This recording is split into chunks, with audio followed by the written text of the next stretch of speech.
Good morning. Today, as part of Adenomyosis month in my Compassionate Women's Health community, I'm going to be interviewing ladies about adenomyosis, their experience with it, or as a practitioner, how they support women who have been diagnosed with it. So I have Kirstyn Marriott here. She's going to be talking to us today about her personal experience. Welcome. Thank you. Thank you.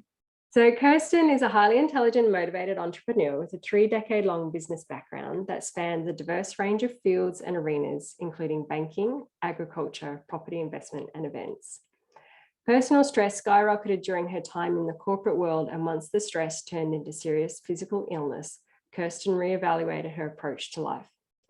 Driven by her realization of the impact of our beliefs have on us, Kirstyn devoted herself to acquiring certifications in several personal development and healing methodologies before making the shift to becoming a emotional wellness coach.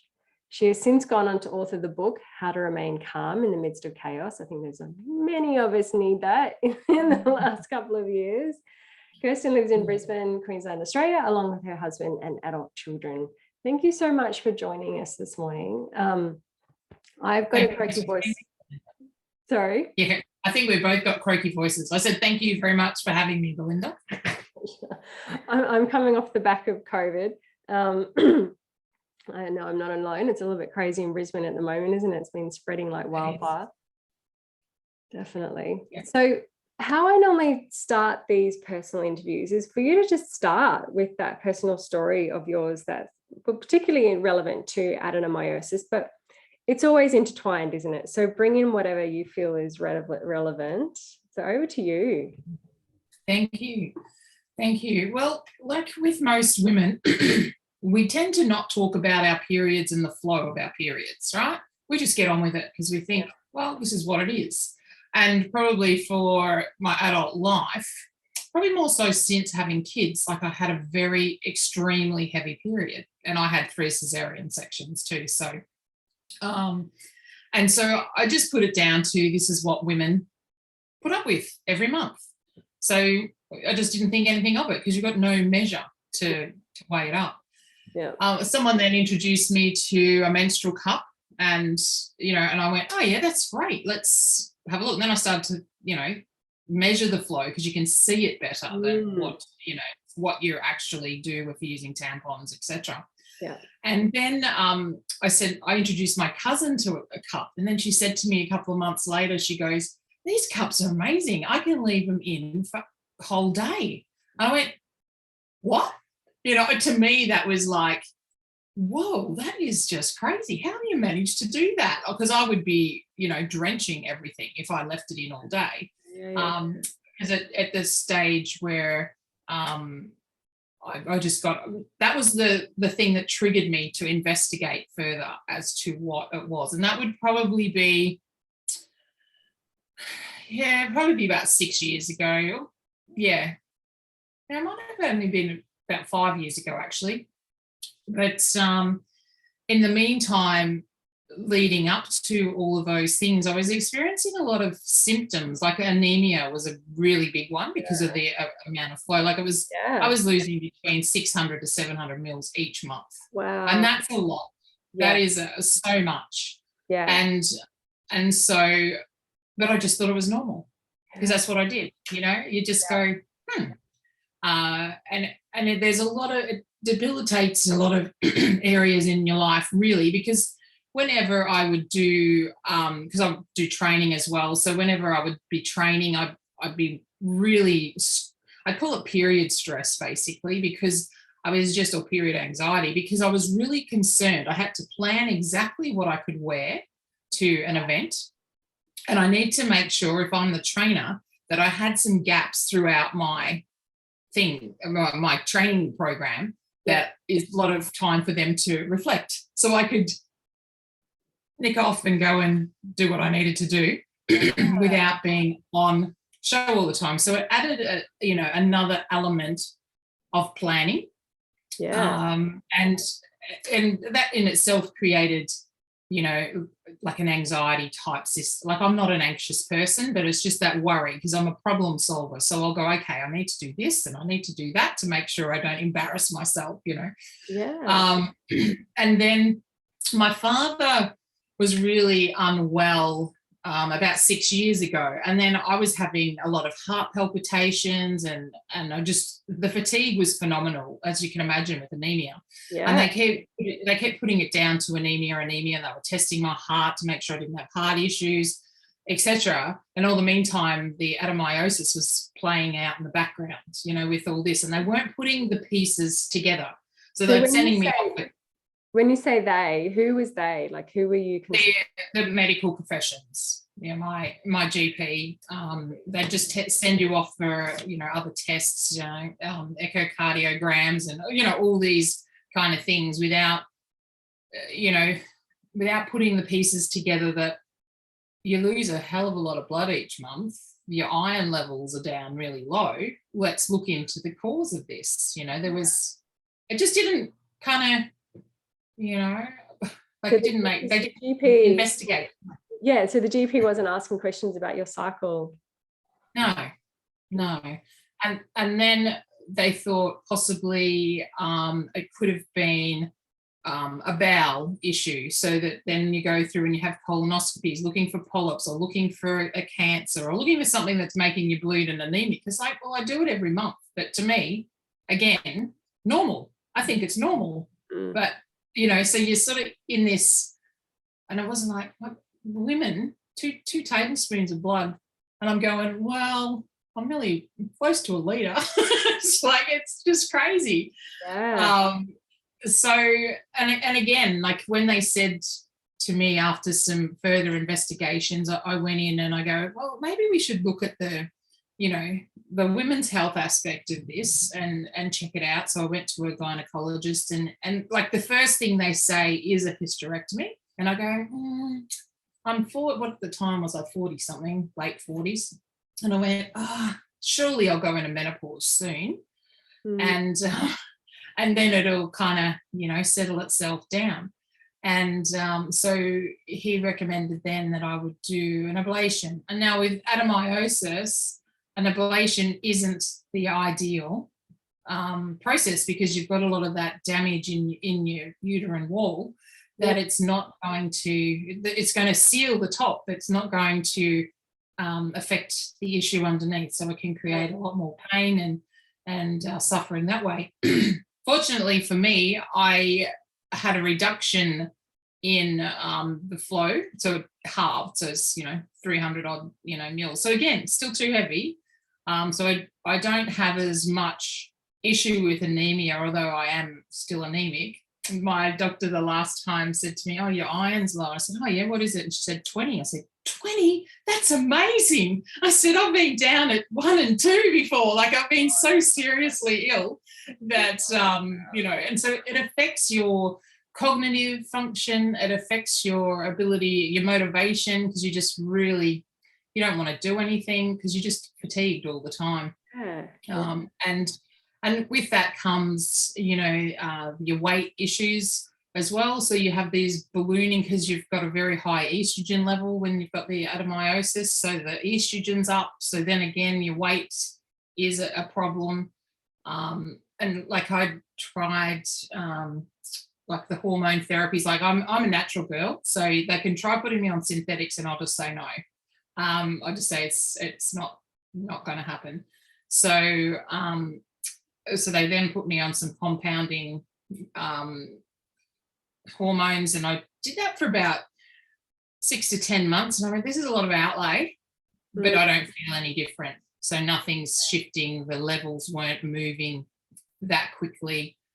So I went, oh, there's something else kind of going on that I need to investigate further. So yeah, so it's been quite a journey. And other things that since being in the support group, the Aussie support group, you see a lot of symptoms and you go, oh, I didn't realize that was linked, you know. So like you go, because I used to get really swollen legs and ankles through the day, and I kind of go, when I say I'm not active, I'm active, but I'm not like running marathons and things like that. Like I was doing 2 sports a week, at netball and a basketball, and I was doing that right up until probably 4 or 5 years ago now, and then to all of a sudden, just when you're on the court, that you feel like you're going to pass out and things like that, you kind of go, it's really not good for my health. You come off with a thumping headache because of the body is working overtime to try and keep the blood pumping around. So it's been interesting journey, and then to also with, I'm not sure with those that are listening to whether they've had much experience with adenomyosis, but when it bulks up your uterus, then it creates a problem. It presses on other organs. So there's times in the month where when it sort of expands, I guess, and gets a little bigger, that I have issues with emptying the bowel completely and urinating. It just, because the pressure there presses and it feels like I'm full, but I'm not clearing like as I could. So you just don't feel satisfied, It's like, oh yeah, I've voided, I've emptied everything, and I feel good. But yeah, so when you sort of start, like I mentioned that to my doctor the other day, and then I went, it was last month I saw her actually, and she said, well, we may have to go down a colonoscopy again. See, this is the thing, that they're not looking at the cause of the problem, they're looking elsewhere, and a colonoscopy has its own challenges. It's a medical procedure as well, so it's it can be a challenge there. So even with your history of the women's health, she didn't go down that path and explore that path. She went to the colonoscopy. Yeah, she went to the colonoscopy. But because the previous meeting I'd had with her, there must have been something, and I'd gone in because I'd been having some unusual pain, cyclic pain, and so I'd gone into her. It must have been February, because it was pretty bad. Because with me, I'm fortunate that I don't usually get pain with my symptoms. The other is that it's the heavy bleeds, and then all the other, biological challenges that go with it. And those physical ones that you're talking about, just not the emptying. Yeah. And so I'm fortunate, because there's some women that really struggle with major pain with it. So I'm grateful that I don't have that symptom. Yeah. And so I had the pain, and I thought, it's a bit weird, because it's not usual for me. Like if I have a period pain, it'll last me an hour or two, most tops. I get my oils out or whatever and dissipate it, and we're fine.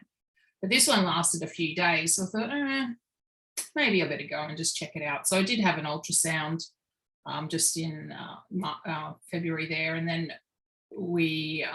she found that there was so they called it a lesion on one of my fallopian tubes. She said it's not cancerous or anything, it's just something going on there. So I actually see my gynecologist on Wednesday this week. It's good to see what plan of attack that goes on there, and I can tell you what he's going to suggest straight up. And the beautiful thing was, in all this, I put up a post probably mid-March just on my Facebook page, and just said there's a lot of women experiencing adenomyosis, but they don't realize they are. And I popped an article or something like that. I think pretty sure it was an article with all the symptoms. And then who I'd written my book with, the lady who helped me with that, Fiona, she actually was working with Dr. Lang, and I can't remember who the gynecologist was, but Dr. Lang is a interventional radiologist, and they've put a book out, and I read it, and it just, for me, I had the most education about the condition in that time that it took to read, and the different options, that I went, well, I could more than likely cut this off, like the bleeding and everything off, with a less invasive procedure than a hysterectomy, and which is a UAE. So it's, don't ask me to say what it is. I'm not a doctor, so I just, those procedures just drop out of my head what they are, but I'm sure they know what it is. There's something. Yeah, that's it. It's like, what? I had trouble even saying adenomyosis back. I just said, I've got that thing that starts with A and S on the end. That was about as knowledgeable. Yeah, that's it. We just got a thing going on. So yeah, and then I went, wow, I need to, because I'm in Brisbane. This clinic is actually in Sydney. Mm-hmm. So I want to talk to my gynecologist to see if there's anyone here that will do it, because it's a procedure that your recovery's 2 weeks tops, where a hysterectomy is 6 weeks plus, and for when we're still active, you just, sometimes it's very inconvenient to have things ripped out of your body and you've got to lay there for weeks. Yeah, on end. And like, I know it's a huge decision for a lot of women to go down that path. So to know that there are options to explore before going to that level, which I know is the only option for some women, like that's their choice, and they've explored all the options to get to that point. What I'd love for you to do when we put this in the group, if you can put those couple of links, to that book and that article below when we posted the interview, that'd be amazing. Sure. Yeah, sure. And it was really interesting when I did put that post up, how many women have actually got it. Because a lot of my friends said, oh yeah, I've been diagnosed with that. And like, everyone knows about endometriosis. Like, they know, they have a bit of an understanding because they've heard that a lot. But the adenomyosis is really, let's call it the evil cousin, it kind of goes along unassuming, because it's harder to pick up, I guess, unless you get in and really look for it. I may have endo as well. I don't know. I've never bothered to go down and look at that because I don't have the pain. So so I haven't been looking. It's one of those things, isn't it? Like, the reason I was diagnosed with endometriosis was from pain all those years ago. But 5 laparoscopies later and a lot of lifestyle and dietary changes and acupuncture, I don't have monthly pain either. Endometriosis affected my fertility though. Right, yeah. But adenomyosis, for me, I was diagnosed because of spotting throughout my cycle. Like, for me, the type of bleeding I was having and the frequency of the spotting. And it was an MRI that actually formally gave the diagnosis for me. Yeah. So what was the formal diagnosis process for you? Mine was the ultrasounds, the internal ultrasounds. And then they've seen that the uterus is bulky, things are tilted the wrong way. There's scarring, and I can't remember whether I've got focal or, whatever. It's just that it's there. And one thing that I learned too, just especially in this, last few weeks more than anything, was that if you had trauma to the uterus, so I've had cesareans and DNCs, so if you've had trauma to that just increases your chances. So if anyone's had any of those and you've got issues, get it checked out to make sure, because it's the scar tissue that's starting to form from those procedures. So get a look at it, and then depending where you are in your life cycle, like, it's really difficult for women who are wanting to still have children, because there's different options that they need to look at, because obviously you can't take your uterus away, and you probably won't be able to have a UAE either. For me, I'm at the end of that, so now, and the reason I'm kind of more swaying towards a UAE is that I'm 54 now. Surely my periods are going to stop soon. So I'm just I thought they would have by now, but anyway. No. Give me a break already. And so the UAE will actually stop the process. They go in through the groin and close off the blood vessels feeding the uterus, so that just stops it keeping on going. So obviously if you're wanting to have children, not ideal. So if you finish that, it may be just the thing that you need to stop some major surgery, that if you're not really keen to do, it just may be the thing to hold it over until you pass through that next stage of life. So I mean, interesting. Good Well, times. it's always information that you can then take to your medical professional and have that conversation with, isn't it? Like, but until you've got some insight and a bit more knowledge of options, then you are really reliant on the medical professionals having done all of that research. Absolutely. And I'm just really surprised at how many doctors don't know a lot about it, especially those that really practice women's health. They just sort of off the cuff, oh, you've got adenomyosis, and it's like, okay, but that's it. Yeah. So were you given a lot of information when, like, what were you told about the disease? Nothing. Just that's what you got. I was given a label, and that must be what you're supposed to comfort you, because now there's a reason for you feeling like that. It's like, okay. But it's that, and hysterectomy was pretty much the what we were told that we needed to do. So or the pill. Dr. Bevan Brown and Dr. Eason Lang, Liang, are the ones that wrote the book about the adenomyosis, the bad cousin of endometriosis. So what was so Dr. Devon Brown and Dr. Eisen Liang. You go to the Sydney Fibroid Clinic, they have the downloadable ebook there, so you can read it all there. That's where I got a wealth of information. And they also talk about different hormone therapies that they can do. So for those that are earlier in their journey, they can look at different options there as well. So very good. Okay. So that's the Sydney Fibroid Clinic.com.au. Okay, all right, beautiful. I've got that. Thank you. So along your journey, what was the biggest challenge you faced? The thing that really challenges me the most is the fatigue, really. Because when you know what you're very capable of and you can't do that, it's very frustrating. Yes. I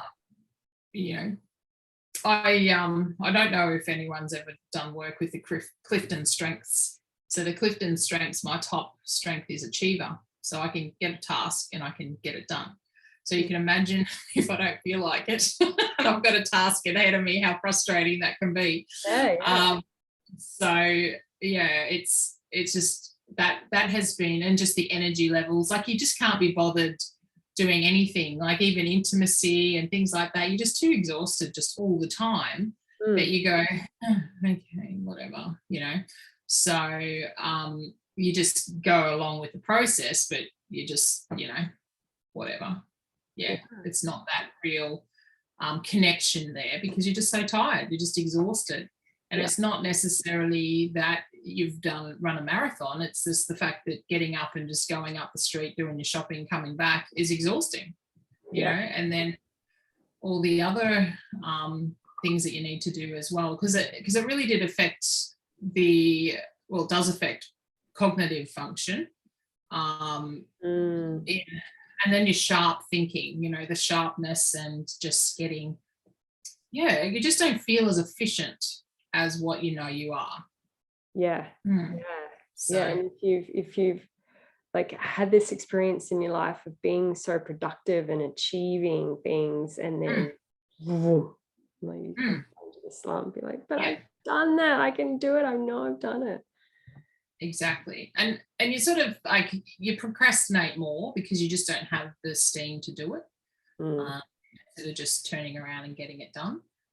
And you look, people can tell you've got all these motivational tricks in the world, but I tell you, if you're physically not there, you just cannot do it. It's just, yeah, it's really interesting that a lot of, people that are in our industry, like coaching, but, the physical plays a big deal in the productivity of someone as well. So if they've got underlying issues going on, that's all got to come in. So we need to look at a person as a whole, not just that they're not getting this done in the day.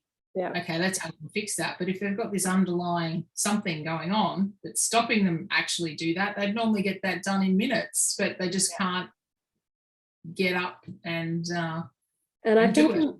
I think a missing link from that is that that link between the physical and mental and emotional is still considered a little bit woo-woo in that medical intuition kind of field. So it's not appreciated in the general medical field as well. How do we support that so that we can support the physical, and then the physical supports the mental and emotional?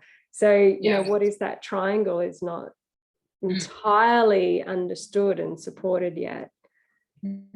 Yeah, there's a big lack in that area, because it's like, we've got a broken leg, let's fix it. Yep, you got a broken leg, great, fix it. But if you've got a broken psyche, it's not necessarily as easy to fix, but because there's multiple issues. It could be an emotional trauma, but it also could be a deficiency, and it could be a medical condition going on.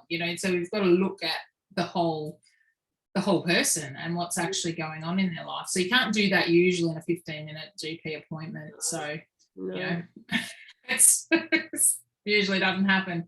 And like, the other thing for me that's a challenge, I guess, is just the weight gain.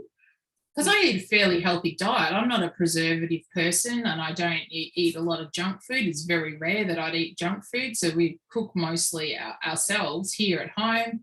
We have, great whole foods, organic foods. And you just go, there's just something not quite right here. And as an emotional wellness coach, I've been looking at the reasons why people hold weight too on that emotional level. So, you've got all those areas looked at, but then you just go, there's something more to it. There's something more to it. So, so that holistic is very important, because that's what we are. We're holistic beings. So, yeah, definitely. Yeah. Mm. So what's the kindest thing someone has ever done for you along this journey, along with adenomyosis and your wellness? The kindest thing. Now that's interesting. I'm just trying to think.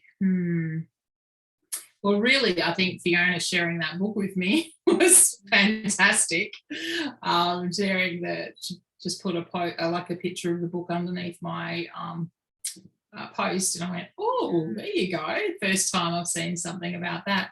So that was great, because it had a lot of missing links, and it connected a lot of dots with things that I was experiencing. And it's not all in your head, as they like to make out for some women. Some women are really given a hard time about it, because there's not a physical thing you can see from the outside. Like even endometriosis, I'm sure is under empathized with as well. So they just have a few Panadol or have some Nurofen and you'll be right. No, let's get to the cause of the problem. I know, it's just on the pill, you'll be right. Yeah, I know, the pill, and just no. So that's the challenge, and then those create their own issues. So look, unfortunately, the world we live in, there's a lot of, and both of those issues are estrogen dominant issues. So there's a lot of xenoestrogens and estrogens out there in our world, in the chemicals we shower in and the food we eat, and there's just so many things. So women, really battle with that. So we really need to clean up living as well to help, so it's not so impactful. But again, it's still, I don't think we're going to necessarily cure it, but we can make it a lot more manageable by the choices that we make, day to day. Look, one thing that I really want to do is drop sugar. But when you're, I don't eat a lot of sugar anyway, but just when your energy is so low, it's almost like impossible to do, because you just think, I just got to have something sweet because I just need a lift. Yeah. So those are the things that I know dropping sugar will help in a massive way with the hormone balancing as well. Although I don't do refined sugar, I use other sweeteners, but there's still the same thing is that it's still an imbalancer there. So I'm very aware of that, and I just sort of almost need the strength to do it and the resolve, because it's not easy. It's not easy to do, but yeah. Imagine being on a retreat for a couple of weeks and just having someone to cook all this beautiful whole food, and it'd be awesome without sugar and flour, all that stuff. But but it's good. It's good. So do you have any sort of final thoughts or advice that you could share with someone who has adenomyosis or is maybe a bit suspect that they could have it? Yeah, like if there's any abnormalities, or if you just think that it's normal like I did, that you've got a really heavy flow, get it checked out anyway, because there could be a little hidden gremlin in there creating mischief. But get yourself educated a little bit around the female productive system and what some of the issues are there. The book that Belinda will have for you, we'll put that at the bottom of the chat, or I'll stick the links in there. That just gives you a lot of info on the adenomyosis. If you're having a lot of pain, get it checked out. Just be your own best advocate, really, at the end of the day. And when they sort of push you down, just say no. Stand for what you believe in, and the fact that you don't think it's right. And if you're experiencing a lot of pain too, that's more debilitating in many ways, because it just affects your emotional well-being as well. So I just really be your best advocate, because no one else is. I'm telling you, no one else is. And once you get a diagnosis on something, investigate what that is. Don't be like me and just go, oh yeah, okay, because I just played it down and I didn't realise how impactful that was on everything else. So yeah, it's an interesting one, isn't it? I've had this conversation with people who come on and talk to me about their conditions, and I find there's this kind of like this delicate balance between the diagnosis and just being sent off with just purely a label, to becoming the disease. And sort of living and breathing and becoming your diagnosis. But I think there's this happy medium between having enough information that you know how to specifically work with the lifestyle that manages that emotion, that doesn't take you to I can't do that because I that's part of me kind of thing. Yeah, that you're identifying too closely with the disease. Like, you're not the disease, you are you, and there's just some dis-ease in the body, and bringing that back to balance is going to help in a lot of ways to just live with it, like living your best life with the condition. That's, at the end of the day, that's we just don't want to be restricted in any way. Like, there's been that many restrictions going on the last 2 years in the world, so we don't need any more within our inner world as well. It is important that you look holistically at yourself as well. Even your stress level. Stress is huge with the estrogen. Huge. So and